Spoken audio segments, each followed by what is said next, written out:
as entrepreneurs, like very serious challenges, like the fact that we don't have electricity. Yeah.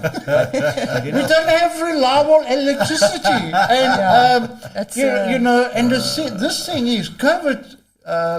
Was something that happened that wasn't under our control.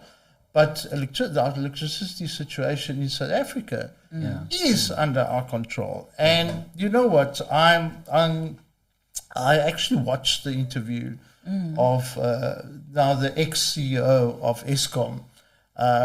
And I watched it. It was 52 minutes.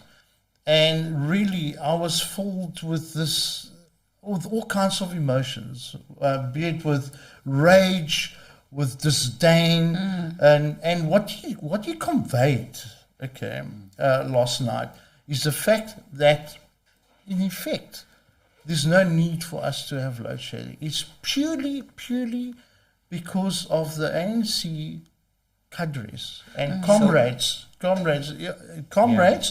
that are stealing 1 billion rand a month in Mpumalanga. There are 4 criminal syndicates, that actually are stealing from Eskom 1 billion a month. And there is active sabotage. He says that they're putting these cameras with intelligence, that they can pick up how the people are operating within a particular power plant, And what they actually do, they said that the staff disable these cameras so they can actually sabotage the plant or the equipment.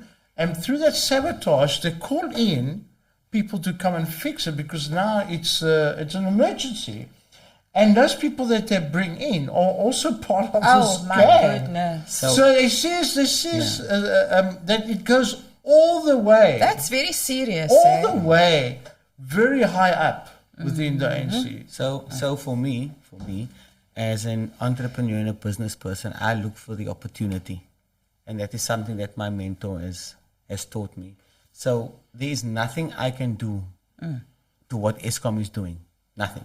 Well, we can vote ANC out until 2024. That's what we can do. So I can, but now that is a long-term thing. So I'm talking about today. So for me, when it comes to the way I've been mentored very closely over the last 5 years, I'm not even really interested. I'll listen to it because I need to know what's happening. Yes. But it's not going to let me go left or right.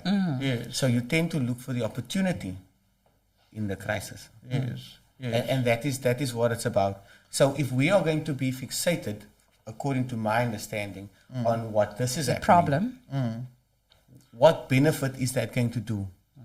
So no, you're right. You shouldn't focus on the problem. Yeah. Okay.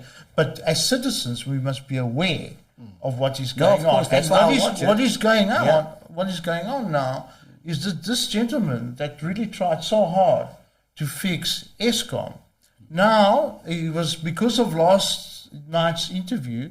This morning was called in, and instead of serving his notice period till the end of March, he's asked to leave at the end of Feb. Okay. And because he explained he let the cat out the bag.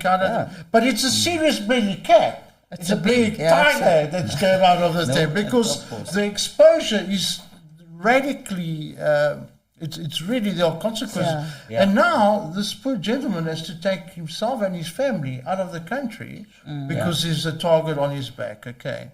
Because he was poisoned already. They poisoned him with arsenic, and if it wasn't, he had a cup of coffee, he was poisoned with arsenic, and if one doctor didn't identify what was going on, he would have been dead now. Okay, so there's already been an attempt on his life. This is the extent of the rot that is going on. Okay, and you're right. Look, I'm not saying it to complain. I'm just saying to that people are aware that this situation. And as we entrepreneurs, as we are, we come up with solutions, and we always come up with situations. And And in the game that I'm in, when I help entrepreneurs, that is part of the mentorship to look at the situation and say, this is what Here we go. Yeah. this is where we are. Yeah, Okay. that's it. We can't sit and complain Here we go. about it. We can't, because that's not going to solve the That's it. situation. Yeah. What is the solutions? Yeah. And we come up with And solutions. then that's when we become more robust. We And start Trevor, being more that's the way innovative. to do it. Yes. Yeah. I think it is a serious problem for small, medium business owners, and even for the economy as a whole, right? Yes.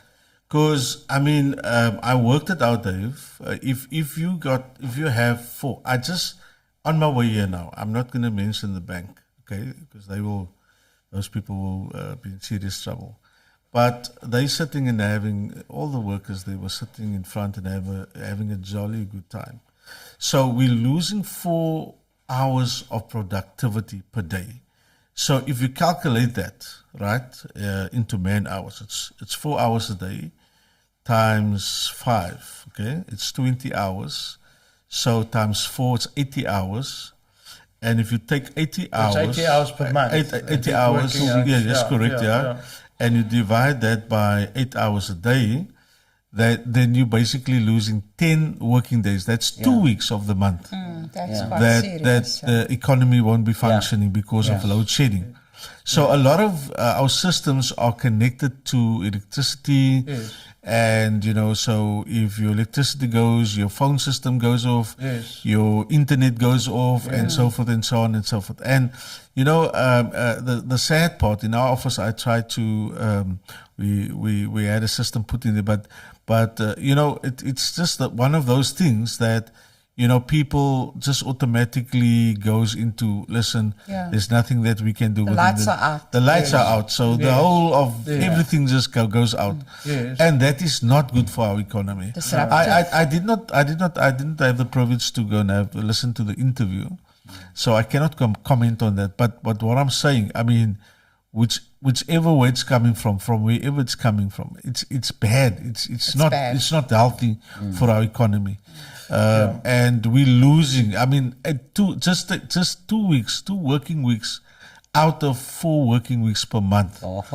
How are we going to recover time? You can recover money, but you cannot recover time. But the sad thing is that it can be preventable. Okay? Yeah.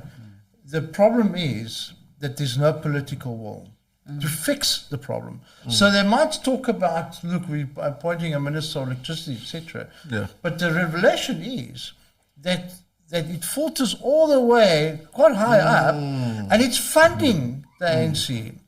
It's funding, in particular, these coal cartels are funding the ANC.